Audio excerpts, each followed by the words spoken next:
What's going on, everybody? Welcome to the Tip-Offs and Kickoffs podcast. I'm your co-host, D. Wells.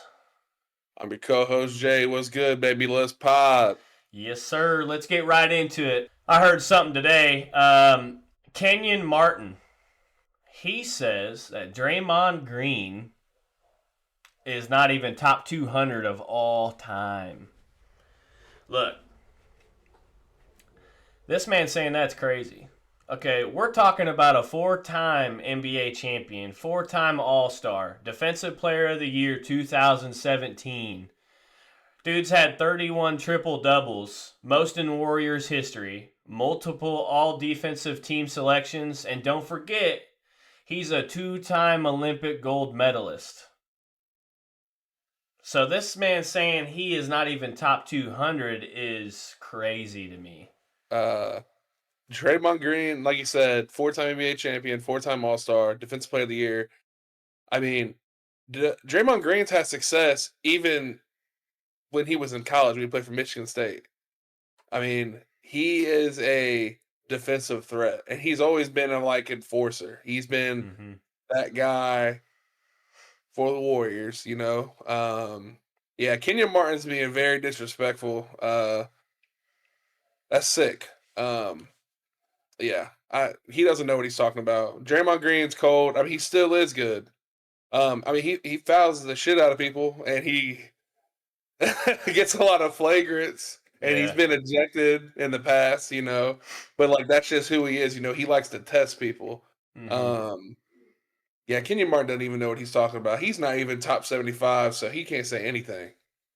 Yeah, I saw that today and I was like, this man is crazy. I was like, this is the first thing we're talking about because, I mean, Draymond Green is a hustler. Like, he hustles on that court. He is a great defender.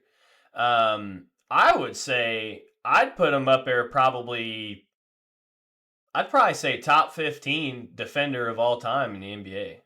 Defensive player, top 15.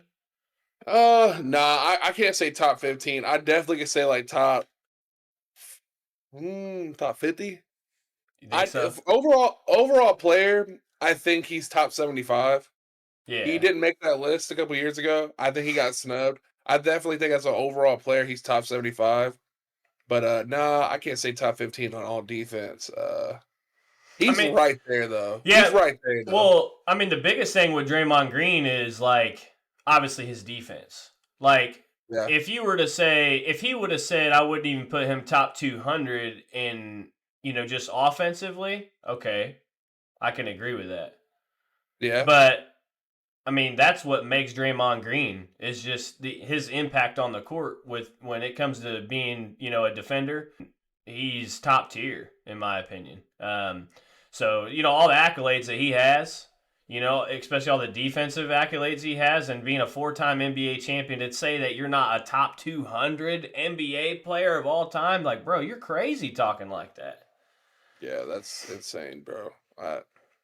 It's always these old heads, it's if you didn't play in their era, you're soft or you're not that good. See, these old heads need to chill out and start giving these younger I'm not gonna say younger, but this generation of basketball the respect they deserve. Because obviously it's a different type of play, but that's how all sports are. They all transition into new things.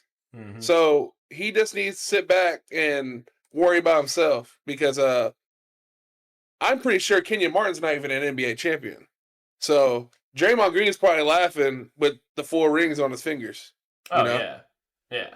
And Draymond Green was part of probably arguably the best NBA team ever assembled. With him, 2017. Klay Thompson.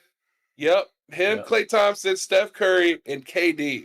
Yep, the 17 Warriors, man. I mean, it's insane. Yeah, it is insane. Put any of Kenyon Martin's best teams against that team, they'd get swept every time. Oh yeah, 100%. So Okay, so obviously we know James Harden, sacrificed pay, right, to get Bradley Beal on that team, so he did his Yeah. part, sacrificing for the team because obviously they want to win. But Bradley Beal also did his part in a different way. He is allowing CP3 to take the number 3 jersey this year. That's dope. That is That's so respect cool. right there. Keeping the legendary number alive, man. Because everybody calls him CP3. Nobody calls him CP20. I don't even know what jersey he would have wore, but I just thought that was really cool by Bradley Beal. Him showing respect and keeping that number 3 alive with Chris Paul. That says a lot, man. Yeah, that shows that he has respect for CP3, and like honestly, that's just I got the utmost respect for him. I mean, he didn't have to do that. He could have been like, "Hey, pay me this amount of money, and I'll give you a jersey." But no, he's like, "No, screw that. Keep your legacy going. I want to come here and win." You know. But yeah, I'm happy. That is so dope, man.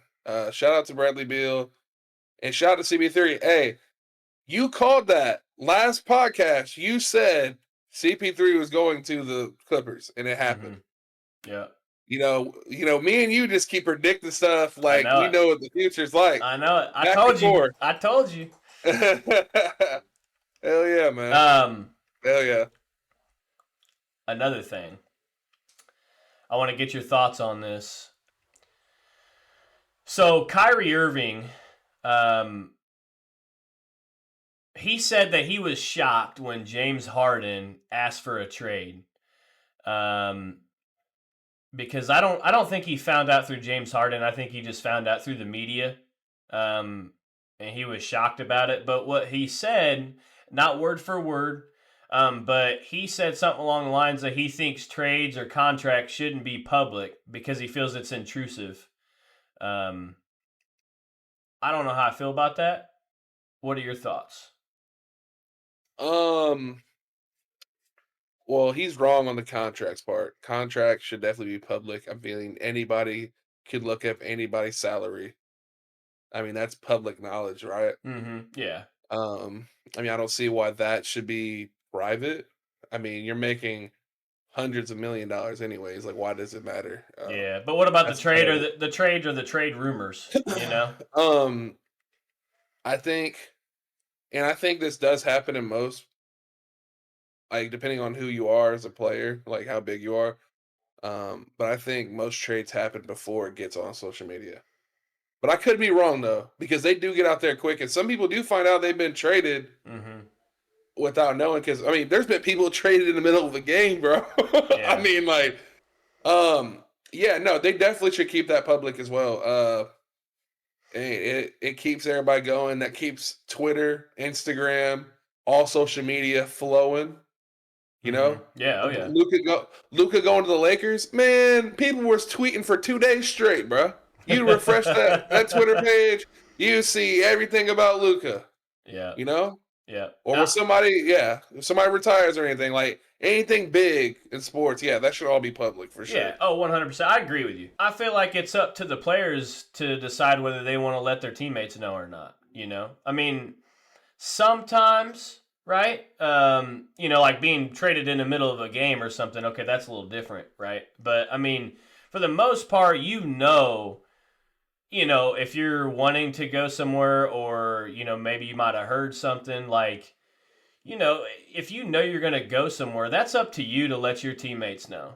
If the media, comes out first and says this or says that, and you didn't let your teammates know, I mean, that's kind of on you, bro. So, yeah. So over in the WNBA, the Fever are now 12-12 after the loss against the Liberty. They've been on a real cold streak. Fever got to do something, man. They gotta step it up. Kelsey Mitchell, can't say nothing about Kelsey Mitchell. She continues to show why she's the second highest paid player in the WNBA. I mean, she deserves every penny. She's a boss. Another girl you can't really say much about either is Aaliyah Boston. Aaliyah Boston's, she's been doing her part as well. But I mean, you look at like Ari McDonald last game. I mean, she played 31 minutes and only scored 5 points. You know, I mean, we're seeing exactly when Caitlin Clark's out of the game exactly what goes on. You know, they need that third. They need that third player out there. Caitlin Clark. They need her out there. It's tough.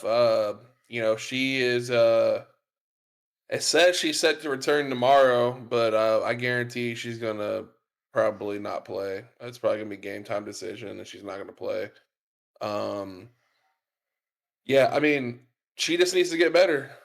She needs to get healthy. I mean, it's not the playoffs yet. They still can make the playoffs. She just needs to get healthy and come back soon, so they Yeah. can make the playoffs. It sucks because there's a bunch of stuff going on this weekend, and there's a lot of people in town, and a lot of people. It's going to be a full house tomorrow. I guarantee it. It's going to be a full house tomorrow, and I just we'll see what she does. I personally don't think she's going to play. Maybe I don't know what I'm talking about. Maybe she will, but I'll tell you what. I mean, they better not lose tomorrow. 'Cause tomorrow's going to be a full house, Yeah. 100%. Oh yeah. Um, I hope she doesn't play. I mean, I hope she just takes a couple weeks extra just to really be sure. You know, because I mean we've already seen it. You know, she tries to battle through a groin injury. You know, maybe came back too early. Maybe just excited to get out there on the court. But I just we talked about it last podcast. She just needs to rest, man. I think she just needs to rest. Obviously, I'm not the trainer. I'm not the athletic trainer out there. I'm not her. I don't know what she's actually what her pain level is or how bad it is. But um, I just hope that she does right for her body first before going out there and playing for the people. I think everybody would be on that side of things. Yeah, man. Another thing I want to talk about, dude, Minnesota Lynx. They're still the best team in basketball. They're still the best team in the WNBA right now. With Nafisha Collier. Plus, they got Kayla McBride, 5-time All-Star. They gave a spanking to the Chicago Sky. I know Angel Reese was sick after that one. But Minnesota, they're a well-rounded team, man. They're almost unstoppable. I mean, they're 21-4. Like they only lose 4 games so far. Halfway through the season. That's pretty damn good. No, yeah, that's good. I mean, we know how good the Lynx are. I mean, they made it to the Cup with the Fever, and then obviously Fever got them together. Sorry, Minneapolis. But Minneapolis, they're doing their thing. Respect to them. Like I said, I mean, they got a well-rounded team. I mean, Fisha Collier she's good. I mean, obviously, you see what she did in the All-Star game. I mean, she's a beast. Yeah, I mean, I don't know. They might go all the way. I mean, from what it's looking like, I mean, losing 4 games right now, I mean, it's crazy. Mm-hmm.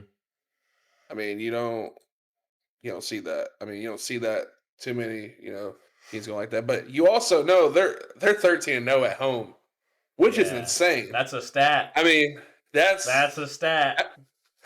That's what the Warriors were looking like 8 years ago. Yeah.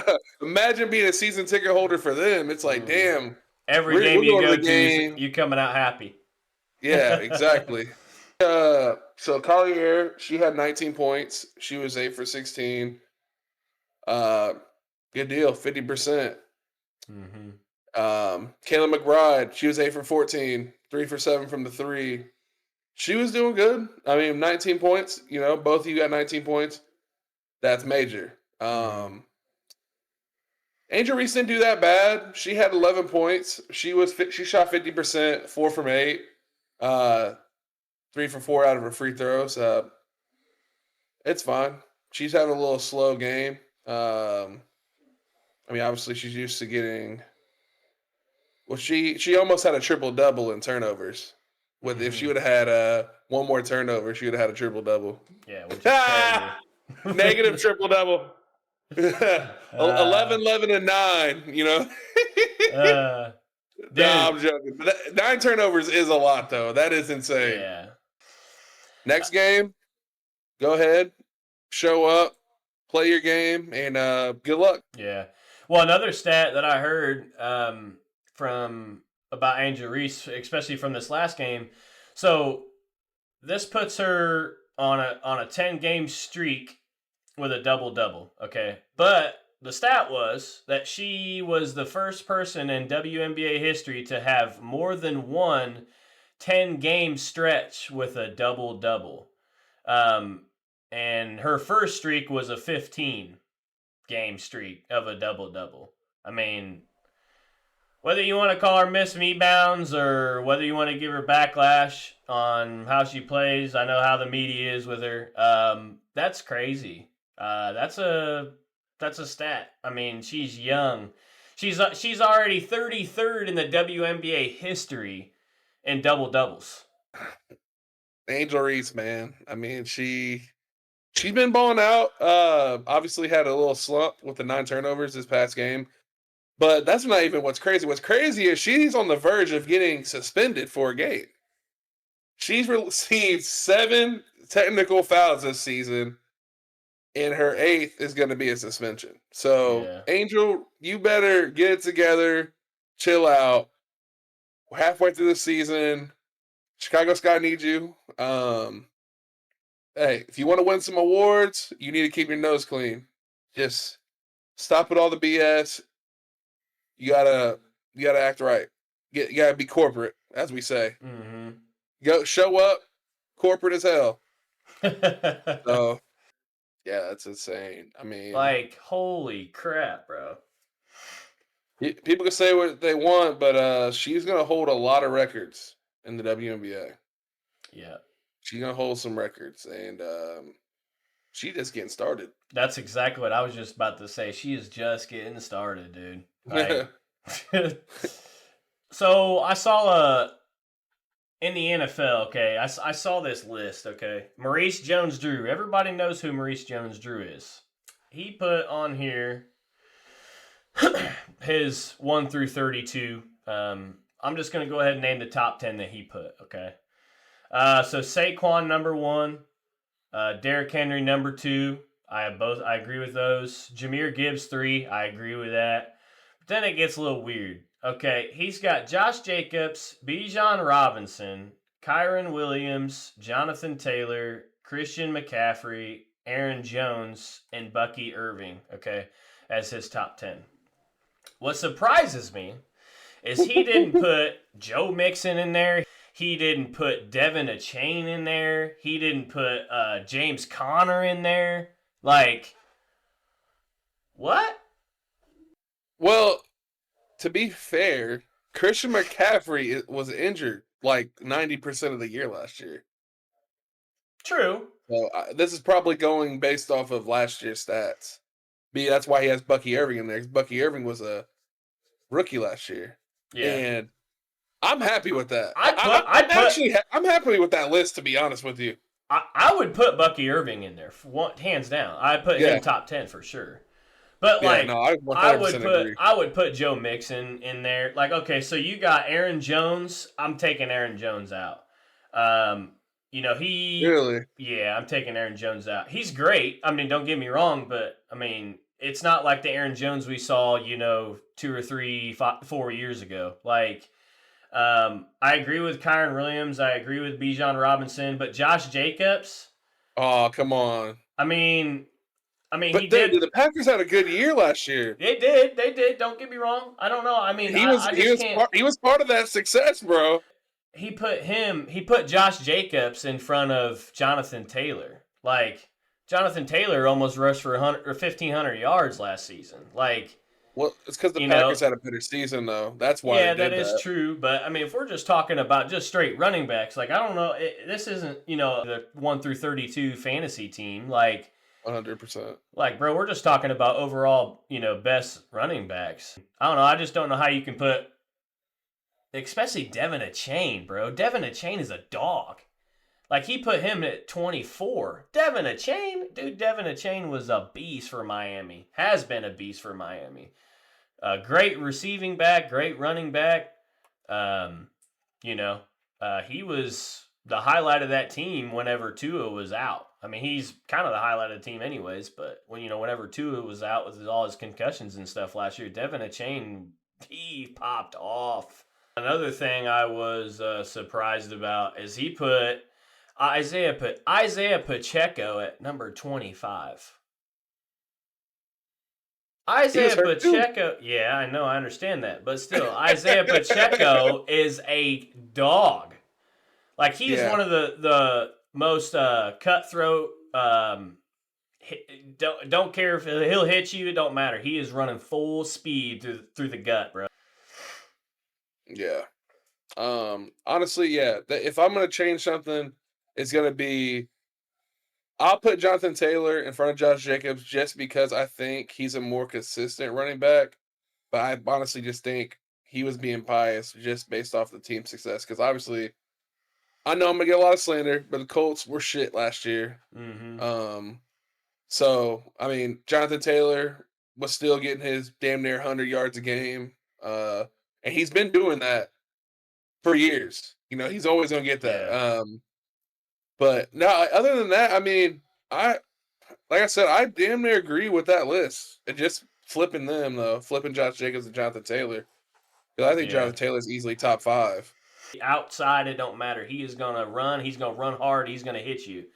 He's like not as agile and not as quick as Jahmyr Gibbs, but he reminds me like them two are pretty much alike. As far as like size and how they run the ball and stuff. And I like running backs like that. I mean, you know, um, I just don't see how you put Isaiah Pacheco number 25. I'm not saying he's a top 10, but like, come on, man, you can't put him 25. It's crazy. I mean, he's got Tyrone Tracy Jr. in front of him, bro. Like, I'm sick, bro. What is this man thinking? Oh man, yeah. I mean, Pacheco was out like 3/4 of the year though, wasn't he? He Yeah, came back in playoffs, right? yeah, yeah. And Yeah. they re-signed Kareem Hunt too, so it's going to be both of them sharing the backfield again. Which, man, I don't know. The Chiefs are stacked, bro. I mean, last couple years they've been stacked. Also, extended pause. George Karlaftis, Indiana native. Mm-hmm. Went to Purdue. Everybody knows he went to Purdue and he went to West Lafayette High School. I actually went against him in track every single year. He won shot put state 4 years straight. This dude is a freak of nature, bro. Yeah. Um, Seeing his success in the NFL does not surprise me. Like this dude is, yeah, he's a monster, bro. Shout out to you, George.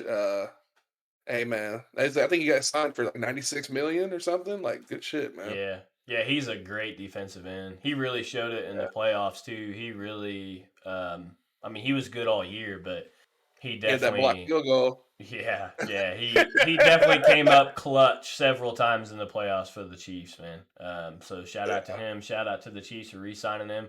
Indiana native, like you said. Another dude that's an Indiana native. He's been playing pretty well. He used to play for the Chargers, plays for the Chiefs. Is Drew Tranquil. Shout out to Drew Tranquil. He went to Notre Dame, went to Fort Wayne Carroll High School. Was a dog in Suburban track. night. Yeah, suburban night. That's right. So obviously this weekend, we have the Brickyard 400 and the Pennzoil 250. This is gonna be some good racing. Obviously, Brickyard 400, Pennzoil 250 is at the Indianapolis Motor Speedway. And obviously, it's capital of racing here. This is a major, major speedway for NASCAR. Last year, Kyle Larson won the race by a hair and by like 30 cautions at the end of the race. Shout out to Kyle Larson. Honestly, should have been Tyler Reddick's race, but hey, Kyle Larson, you was in the right spot at the right time. That's how But yeah, racing this is is gonna sometimes, man. yeah. Speaking of Kyle Larson, he is going to be doing the Pennzoil 250 and the Brickyard 400. He wants to get the sweep. Hey, I mean, good luck, bro. You haven't won Xfinity here yet. So I guess you want to make that another mile marker and you want to keep your 2-year streak. Honestly, I'm going to be honest with you, and this is going to be a crazy take, all right? And I've been saying this all year. Bubba Wallace is going to win the Brickyard 400. I'm calling it right now. Yeah, I can't wait to see qualify and see where they end up on Saturday. But yeah, man, Kyle Larson going for the potential sweep. That's interesting. That'll be crazy. It's gonna be nice. I mean, obviously, it's actually cool that we'll get to see Larson 2 days in a row because, like I said, like we told you guys last episode, we'll be at both races. Yes, sir. I mean, he has a good chance of winning Xfinity. I mean, he's usually up there every time unless his car takes a shit on him. But like I said, go ahead and win the Xfinity. But I'm telling you, I'm calling it. Bubba is winning this year in that Brickyard 400. He wants it. He came in 5th place last year and dominated. I mean, I just think he's going to really want it. He's really good at super speedways, and I'm not saying that to be biased. I'm just speaking facts because we only have a few more races left until the playoffs hit, and he's on the bubble ranked 16th. So he's going to have to get out here and get it. But he's not the only one that's going to want it. Your Indiana native, Mitchell, Indiana resident, Chase Briscoe is going to be competing hard for that as well. Briscoe has been top 3 in the past 4 races. Yeah, he got second. He got second last race too. I know that. Yeah. Yeah, he got beat by his teammate, which is Boss Man 2311, Denny Hamlin. Yep. Honestly, Briscoe could have won that race, but he chose to race clean with his teammate, which is smart because if he probably would have wrecked him, Denny would have took him out completely as well.